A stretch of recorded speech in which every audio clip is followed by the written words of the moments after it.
ನಮಸ್ತೆ ವೀಕ್ಷಕರೇ, ನಾನು ನಿಮ್ಮ KN ರಾವ್ ಗುರುಜಿ. ಇವತ್ತಿನ ವಿಷಯ 2026 ಜೂನ್ ತಿಂಗಳ ಭವಿಷ್ಯ.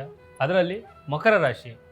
ಮಕರ ರಾಶಿಯ ಗ್ರಹಗತಿಗಳು ಹೇಗಿರುತ್ತೆ, ಫಲಾನುಫಲ ಹೇಗಿರುತ್ತೆ, ಅದನ್ನು ನಿಮಗೆ ತಿಳಿಸ್ಕೊಡ್ತೀನಿ. ಅದಕ್ಕಿಂತ ಮುಂಚೆ ಈ ಪೇಜನ್ನು ಲೈಕ್ ಮಾಡಿ, ಫಾಲೋ ಮಾಡಿ, ಆದಷ್ಟು ಶೇರ್ ಮಾಡಿ.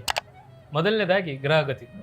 ಗುರು ಜೂನ್ 2ರಿಂದ 7ನೇ ಮನೆಯಲ್ಲಿ ಉಚ್ಚನಾಗಿ ಸಂಚಾರ ಮಾಡೋದ್ರಿಂದ ನಿಮಗೆ ವೈವಾಹಿಕ ಜೀವನ ಆಗಿರ್ಬೋದು, ಪಾರ್ಟ್ನರ್ಶಿಪ್ ಬಿಸ್ನೆಸ್ಸಲ್ಲಿ ಆಗಿರ್ಬೋದು, ಸಮಾಜದಲ್ಲಿ ಒಳ್ಳೆಯ ಗೌರವ ಸ್ಥಾನಮಾನ ಹೆಚ್ಚುತ್ತಾ ಹೋಗುತ್ತೆ. ಮತ್ತು ಶನಿ 3ನೇ ಮನೆಯಲ್ಲಿ ಬಲಿಷ್ಠವಾಗಿ ಸಂಚಾರ ಮಾಡೋದ್ರಿಂದ ನಿಮಗೆ ಧೈರ್ಯ ಮತ್ತು ಪರಾಕ್ರಮ ಮತ್ತು ಕಾರ್ಯಕ್ಷಮತೆಗಳು ಜಾಸ್ತಿ ಆಗ್ತಾ ಹೋಗುತ್ತೆ. ರಾಹು ಕೇತು ವಿಚಾರದಲ್ಲಿ ನೋಡ್ತಾ ಹೋದರೆ, ರಾಹು 2ನೇ ಮನೆಯಲ್ಲಿ ಮತ್ತು ಕೇತು 8ನೇ ಮನೆಯಲ್ಲಿ ಇರೋದ್ರಿಂದ ಹಣಕಾಸಿನ ವಹಿವಾಟಿನ ಮತ್ತು ಮಾತಿನ ಮೇಲೆ ತೀವ್ರ ನಿಯಂತ್ರಣ ಇಡಲೇಬೇಕಾಗುತ್ತೆ. ಇಲ್ಲ ಅಂತಂದರೆ ಸಮಸ್ಯೆಗಳ ಮೇಲೆ ಸಮಸ್ಯೆಗಳು ಬರುವಂಥ ಚಾನ್ಸಸ್ಗಳು ತುಂಬಾ ಇದೆ. ಇಷ್ಟು ಗ್ರಹಗತಿಗಳು. ಈಗ ಯಾವ್ಯಾವ ಕ್ಷೇತ್ರಕ್ಕೆ ಯಾವ್ಯಾವ ರೀತಿ ಫಲಾನುಫಲ ಕಾದಿದೆ ಅಂತ ನಾನು ನಿಮಗೆ ತಿಳಿಸ್ತೀನಿ. ಉದ್ಯೋಗ ವಿಚಾರದಲ್ಲಿ ನೋಡ್ತಾ ಹೋದರೆ, ಏನು ಇಷ್ಟು ದಿವಸ ಅಡೆತಡೆಗಳು ಭಾಳ ಬರ್ತಾ ಇದೆ, ನಿಮ್ಮ ಕೆಲಸ ಕಾರ್ಯಗಳಲ್ಲಿ ಅಡೆತಡೆಗಳು ಏನು ಬರ್ತಾ ಇದೆ, ಎಲ್ಲ ರೀತಿ ನಿಮ್ಮ ಪರವಾಗಿ ಬದಲಾಗ್ತಾ ಹೋಗುತ್ತೆ. ಎಲ್ಲರೂ ನಿಮ್ಮಂತೆ ಆಗ್ತಾ ಹೋಗ್ತಾರೆ. ಇದರಿಂದ ನಿಮ್ಮ ಏನೇ ಒಂದು ಸಮಸ್ಯೆಗಳಾಗಿರ್ಬೋದು, ಅಡೆತಡೆಗಳಾಗಿರ್ಬೋದು, ಎಲ್ಲ ರೀತಿ ನಿಯಂತ್ರಣಕ್ಕೆ ಬರುತ್ತೆ. ಮತ್ತು ಹೊಸ ಹೊಸ ಜವಾಬ್ದಾರಿಗಳು ಧೈರ್ಯದಿಂದ ನಿಭಾಯಿಸ್ತಾ ಹೋಗ್ತೀರಾ. ಇದರಿಂದ ಯಶಸ್ಸು ನಿಮಗೆ ಸಿಗ್ತಾ ಹೋಗುತ್ತೆ. ಮತ್ತು ಉದ್ಯೋಗ ಬದಲಾವಣೆ ಅಥವಾ ಹೊಸ ಕೆಲಸದ ಹುಡುಕಾಟದಲ್ಲಿ ಏನಿರ್ತೀರಾ, ಜೂನ್ 15ರ ನಂತರ ಮಾಡಿದಷ್ಟು ನಿಮಗೆ ಒಳ್ಳೆಯ ಶುಭ ಸುದ್ದಿ ಸಿಗ್ತಾ ಹೋಗುತ್ತೆ. ಇದರಿಂದ ನಿಮಗೆ ಎಲ್ಲ ರೀತಿಯ ಉದ್ಯೋಗಸ್ಥರಿಗೆ ಏನಿದೆಯಪ್ಪ ಅಂತಂದರೆ ಎಲ್ಲ ರೀತಿ ಒಳ್ಳೆಯ ಲಕ್ಷಣಗಳು ಕಾಣ್ತಾ ಹೋಗುತ್ತೆ. ಮತ್ತು ವ್ಯಾಪಾರ ವ್ಯವಹಾರಸ್ಥರಿಗೆ ನೋಡ್ತಾ ಹೋದರೆ, ನಿಮಗೆ ಒಳ್ಳೊಳ್ಳೆಯ ವ್ಯಾಪಾರದಲ್ಲಿ ಒಳ್ಳೊಳ್ಳೆಯ ಪ್ರಗತಿಗಳು ಕಾಣ್ತಾ ಹೋಗ್ತೀರಾ. ಹೊಸ ಒಪ್ಪಂದಗಳು ನಿಮಗೆ ಸಿಗ್ತಾ ಹೋಗುತ್ತೆ. ಗ್ರಾಹಕರು ಜಾಸ್ತಿ ನಿಮ್ಮ ಕಡೆ ಬರ್ತಾ ಹೋಗ್ತಾರೆ. ಇದರಿಂದ ನಿಮಗೆ ವ್ಯಾಪಾರ ವ್ಯವಹಾರದಲ್ಲಿ ಧನ ಪ್ರಾಪ್ತಿಯಾಗುವಂಥ ಸಾಧ್ಯತೆಗಳು ಜಾಸ್ತಿ ಇದೆ. ಮತ್ತು ಪಾರ್ಟ್ನರ್ಶಿಪ್ ಬಿಸ್ನೆಸ್ ಏನು ಮಾಡ್ತಾ ಇರ್ತೀರಾ, ಇಬ್ಬರ ಮಧ್ಯೆ ವ್ಯವಹಾರಗಳಲ್ಲಿ ಭಿನ್ನಾಭಿಪ್ರಾಯಗಳು ಜಾಸ್ತಿ ದೂರ ಮಾಡಿಕೊಂಡಷ್ಟು ನಿಮಗೆ ಎಲ್ಲ ರೀತಿ ಲಾಭದ ಪ್ರಮಾಣ ಜಾಸ್ತಿ ಆಗುತ್ತೆ ವಿನಃ ನಷ್ಟ ಅಂತರೂ ಆಗೋದಿಲ್ಲ. ಇಬ್ಬರ ಮಧ್ಯೆ ಅಂಡರ್ಸ್ಟ್ಯಾಂಡಿಂಗ್ ಎಷ್ಟು ಚೆನ್ನಾಗಿರುತ್ತೆ ಅಷ್ಟು ನಿಮಗೆ ಒಳ್ಳೆಯದಾಗ್ತಾ ಹೋಗುತ್ತೆ. ಮತ್ತು ಶಿಕ್ಷಣ ವಿಚಾರದಲ್ಲಿ ನೋಡ್ತಾ ಹೋದರೆ, ಇವರಿಗೆ ನೆನಪಿನ ಶಕ್ತಿಗಳು ಜಾಸ್ತಿ ಆಗ್ತಾ ಹೋಗುತ್ತೆ, ಏಕಾಗ್ರತೆ ಮತ್ತು ಜಾಸ್ತಿ ಆಗ್ತಾ ಹೋಗುತ್ತೆ. ಮತ್ತು ಇವರಿಗೆ ಏನೇ ಓದಿದರೂ ಸಹಿತ ಅದು ನೆನಪಲ್ಲಿ ಇರುವಂಥ ಬುದ್ಧಿಶಕ್ತಿ ಕೂಡ ಜಾಸ್ತಿ ಬರ್ತಾ ಹೋಗುತ್ತೆ. ಏನು ಇಷ್ಟು ದಿವಸ ಉನ್ನತ ಶಿಕ್ಷಣ ಮತ್ತು ವೃತ್ತಿಪರ ಕೋರ್ಸ್ಗಳು ಏನು ಮಾಡ್ತಾ ಇರ್ತೀರಾ, ಅವರಿಗೆ ಒಳ್ಳೆಯ ಕಾಲೇಜುಗಳು ಸಿಗ್ತಾ ಹೋಗುತ್ತೆ. ನೀವು ಈ ಕಾಲೇಜಿಗೆ ಸೇರಬೇಕಂತ ಇರ್ತೀರಲ್ವಾ, ಆ ಕಾಲೇಜಿಗೆ ಸೇರುವಂಥ ಚಾನ್ಸಸ್ಗಳು ತುಂಬಾ ಇದೆ. ಸ್ಪರ್ಧಾತ್ಮಕ ಪರೀಕ್ಷೆ ಬರಿಬೇಕಂತ ಇರ್ತೀರಾ, ಅದಕ್ಕೆ ಕಠಿಣ ಪರಿಶ್ರಮ ಪಟ್ಟರೆ ಮಾತ್ರ ನಿಮಗೆ ಒಳ್ಳೆಯ ಮಾರ್ಕ್ಸ್ ಸಿಗ್ಬೋದಾಗಿರ್ಬೋದು, ಒಳ್ಳೆಯ ಫಲಿತಾಂಶ ಸಿಗೋದಾಗಿರ್ಬೋದು, ಎಲ್ಲ ರೀತಿ ಅನುಕೂಲ ಆಗುವಂಥ ಸಾಧ್ಯತೆಗಳು ತುಂಬಾ ಇದೆ. ಮತ್ತು ಆರೋಗ್ಯ ವಿಚಾರದಲ್ಲಿ ನೋಡ್ತಾ ಹೋದರೆ, ಇವರಿಗೆ ಹಳೆಯ ಕಾಯಿಲೆಗಳು ಏನೇ ಇದ್ದರೂ ಸಹಿತ ಸ್ವಲ್ಪ ಚೇತರಿಕೆ ಕಾಣ್ತಾ ಹೋಗ್ತೀರಾ. ಇಷ್ಟು ದಿವಸ ಏನು ದೀರ್ಘಕಾಲದ್ದು ಭಾಳ ವರ್ಷಗಟ್ಟಲೆ ಏನು ಇರುತ್ತೆ ಸಮಸ್ಯೆಗಳು, ಎಲ್ಲ ರೀತಿ ನಿಮಗೆ ಚೇತರಿಕೆ ಆಗುತ್ತೆ. ಸ್ವಲ್ಪ ಸ್ವಲ್ಪ ಸ್ವಲ್ಪ ಸ್ವಲ್ಪ ಕಡಿಮೆ ಆಗ್ತಾ ಬರುತ್ತೆ.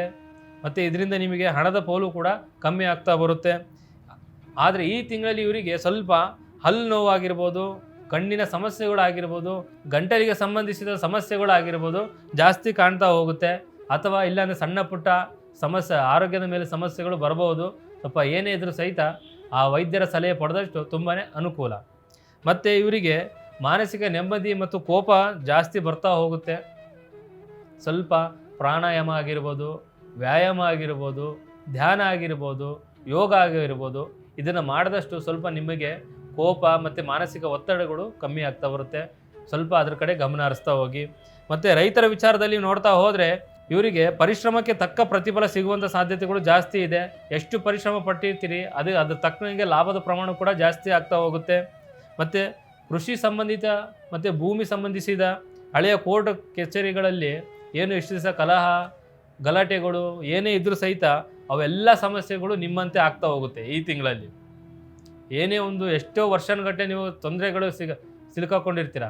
ಕೋರ್ಟ್ ಕಚೇರಿಗಳಲ್ಲಿ ಅಲ್ಲೂ ಸಾಕಾಗಿರುತ್ತೆ ನಿಮಗೆ. ಈ ತಿಂಗಳಲ್ಲಿ ಎಲ್ಲ ಜಯ ನಿಮ್ಮದಾಗ್ತಾ ಹೋಗುತ್ತೆ. ಎಲ್ಲ ನಿಮ್ಮ ಪರವಾಗಿ ವಾದ ವಿವಾದಗಳು ನಡೀತಾ ಹೋಗುತ್ತೆ. ಮತ್ತು ಹೊಸ ಬೆಳೆ ಅಥವಾ ಕೃಷಿ ಪದ್ಧತಿಗೆ ಅಳವಡಿಸಿಕೊಳ್ಳಲು ಧನ ಸಹಾಯ ಕೂಡ ನಿಮಗೆ ಸುಲಭವಾಗಿ ದೊರಕ್ತಾ ಹೋಗುತ್ತೆ. ನೀವು ಭೂಮಿಗೆ ಏನೋ ಒಂದು ಮಾಡಬೇಕಂತ ಇರ್ತೀರಾ, ಒಳ್ಳೊಳ್ಳೆ ಬೆಳೆ ಬೆಳಿಬೇಕಂತ ಇರ್ತೀರಾ, ಯಾರಿಗಾದರೂ ಹೋಗಿ ಹಣ ಕೇಳಿರ್ತೀರ, ಆದರೆ ಅವರು ಕೇಳಿದ ಕೂಡಲೇ ನಿಮಗೆ ಕೊಡುವಂಥ ಸಾಧ್ಯತೆಗಳು ಜಾಸ್ತಿ ಇದೆ. ಸ್ವಲ್ಪ ಪ್ರಯತ್ನ ಮಾಡಿ, ಎಲ್ಲ ರೀತಿ ಒಳ್ಳೆಯದಾಗ್ತಾ ಹೋಗುತ್ತೆ. ಮತ್ತು ಪ್ರೀತಿ ಪ್ರೇಮ ವಿಚಾರದಲ್ಲಿ ನೋಡ್ತಾ ಹೋದರೆ ಪ್ರೀತಿ ಪ್ರೇಮ ವಿಚಾರದಲ್ಲಿ ನಡುವೆ ಪರಸ್ಪರ ಪ್ರೀತಿ ಗೌರವ ಮತ್ತು ಬಾಂಧವ್ಯ ಮೊದಲು ಹೆಂಗಿತ್ತಲ್ಲ ಅದಕ್ಕಿಂತ ಜಾಸ್ತಿ ಚೆನ್ನಾಗಿರ್ತಾ ಹೋಗುತ್ತೆ, ಇನ್ನೂ ಗಟ್ಟಿತನ ಆಗ್ತಾ ಹೋಗುತ್ತೆ. ಮತ್ತು ನಿಮ್ಮ ಪ್ರೀತಿ ವಿಷಯ ಮನೆಯಲ್ಲಿ ಹೇಳೋದ್ರಿಂದ ಮನೆಯವರು ಒಪ್ಪಿಬಿಟ್ಟು ಮದುವೆ ಮಾತುಕತೆ ಹೋಗುವ ಚಾನ್ಸಸ್ಗಳು ತುಂಬಾ ಇದೆ. ಆದಷ್ಟು ನೀವು ಎಷ್ಟಾಗುತ್ತೆ ಮನೆಯಲ್ಲಿ ಒಪ್ಸೋದಕ್ಕೆ ಪ್ರಯತ್ನ ಮಾಡಿ, ಎಲ್ಲ ರೀತಿ ಒಳ್ಳೆಯದಾಗ್ತಾ ಹೋಗುತ್ತೆ. ಅವರೇ ಮುಂದೆ ನಿಂತು ಮದುವೆ ಕಾರ್ಯಕ್ರಮಗಳು ಮಾಡುವಂಥ ಸಾಧ್ಯತೆಗಳು ಜಾಸ್ತಿ ಇದೆ. ಮದುವೆ ವಿಚಾರದಲ್ಲಿ ನೋಡ್ತಾ ಹೋದರೆ ಅತ್ಯಂತ ಶುಭಕರ ತಿಂಗಳಂತ ಹೇಳ್ಬೋದು ಈ ರಾಶಿಯವರಿಗೆ. ಈ ತಿಂಗಳಲ್ಲಿ ಇವರಿಗೆ ಕಂಕಣ ಭಾಗ್ಯ ಕೂಡಿ ಬರುವಂಥ ಸಾಧ್ಯತೆಗಳು ಜಾಸ್ತಿ ಇದೆ. ಮತ್ತು ವೈವಾಹಿಕ ಜೀವನದಲ್ಲಿ ನೋಡ್ತಾ ಹೋದರೆ ದಾಂಪತ್ಯದಲ್ಲಿ ಇವರಿಗೆ ಗೊಂದಲಗಳು ನಿವಾರಣೆ ಆಗ್ತಾ ಬರುತ್ತೆ. ಮತ್ತು ಇಬ್ಬರ ಮಧ್ಯೆ ಒಳ್ಳೆಯ ಬಾಂಧವ್ಯ ಕೂಡ್ತಾ ಹೋಗುತ್ತೆ, ಸಾಮರಸ್ಯ ಜಾಸ್ತಿ ಆಗ್ತಾ ಹೋಗುತ್ತೆ, ಮತ್ತು ಸಂತೋಷ ಇವರ ಮನೆಯಲ್ಲಿ ನೆಲೆಸ್ತಾ ಹೋಗುತ್ತೆ. ಆದಷ್ಟು ಇದನ್ನೇ ಮುಂದುವರಿಸ್ತಾ ಹೋಗಿ ಎಲ್ಲ ರೀತಿ ಒಳ್ಳೆಯದಾಗ್ತಾ ಹೋಗುತ್ತೆ. ಮತ್ತು ಹಣಕಾಸಿನ ವಿಚಾರದಲ್ಲಿ ನೋಡ್ತಾ ಹೋದರೆ ಆದಾಯದ ಅರಿವು ಹೆಂಗಿರುತ್ತಪ್ಪ ಅಂದರೆ ತುಂಬಾ ಉತ್ತಮವಾಗಿರುತ್ತೆ ಇವರಿಗೆ. ಮತ್ತು ಯಾವುದೇ ಎಲ್ಲೋ ಒಂದು ಸಿಲ್ಕಾಕೊಂಡಿರುತ್ತೆ ಅಮೌಂಟು, ಇಷ್ಟು ದಿನ ಬರ್ತಾ ಇರಲ್ಲ, ಈ ತಿಂಗಳಲ್ಲಿ ಇವರಿಗೆ ಕೈ ಸೇರುವಂಥ ಸಾಧ್ಯತೆಗಳು ಜಾಸ್ತಿ ಇದೆ. ಮತ್ತು ಎರಡನೇ ಮನೆಯ ರಾಹು ಇರೋದ್ರಿಂದ ಇವರಿಗೆ ಅಚಾನಕ್ಕಾಗಿ ಖರ್ಚುಗಳು ಕೂಡ ಜಾಸ್ತಿ ಆಗ್ತಾ ಹೋಗುತ್ತೆ. ಇದರಿಂದ ಕುಟುಂಬದಲ್ಲಿ ಜವಾಬ್ದಾರಿಗಳು ಕೂಡ ಜಾಸ್ತಿ ಆಗ್ತಾ ಹೋಗುತ್ತೆ. ಇದರಿಂದ ಹಣದ ಖರ್ಚುಗಳು ಜಾಸ್ತಿ ಬರ್ತಾ ಹೋಗುತ್ತೆ. ಸ್ವಲ್ಪ ಅಚಾನಕ್ಕಾಗಿ ಏನೇ ಒಂದು ಖರ್ಚು ಬಂದರೂ ಸ್ವಲ್ಪ ಗಮನ ಇಟ್ಟು ಯಾವ ಕಡೆ ಮಾಡಬೇಕು ಯಾವ ಥರ ಇಲ್ಲ ಅಂತೇಳಿ ಗಮನ ಹರಿಸಿ ಖರ್ಚುಗಳನ್ನು. ಇದರಿಂದ ನಿಮಗೆ ಒಳ್ಳೆಯದಾಗ್ತಾ ಹೋಗುತ್ತೆ. ಮತ್ತು ನಿಮ್ಮಲ್ಲಿ ಏನಾದರೂ ಸಮಸ್ಯೆಗಳು ಆಗ್ತಾ ಇದ್ದರೆ ಮತ್ತು ಇದ್ರವೆಲ್ಲ ಬಿಟ್ಟು ಏನಾರು ಒಂದು ಗೊಂದಲಗಳು ಸೃಷ್ಟಿ ಆಗ್ತಾ ಇದ್ದರೆ, ಮನೆಯಲ್ಲಿ ಕಿರಿಕಿರಿಗೆ ಆಗ್ತಾ ಇದ್ದರೆ ಪ್ರತಿ ಸೋಮವಾರ ಶಿವನ ಆರಾಧನೆಯನ್ನು ಮಾಡಿ ಎಲ್ಲ ರೀತಿ ಒಳ್ಳೆಯದಾಗ್ತಾ ಹೋಗುತ್ತೆ. ಮತ್ತು ಇದೆಲ್ಲ ಬಿಟ್ಟು ನಿಮ್ಮಲ್ಲಿ ಸಮಸ್ಯೆಗಳಾಗ್ತಾ ಇದ್ದರೆ ಒಮ್ಮೆ ನಮ್ಮನ್ನು ಸಂಪರ್ಕಿಸಿ.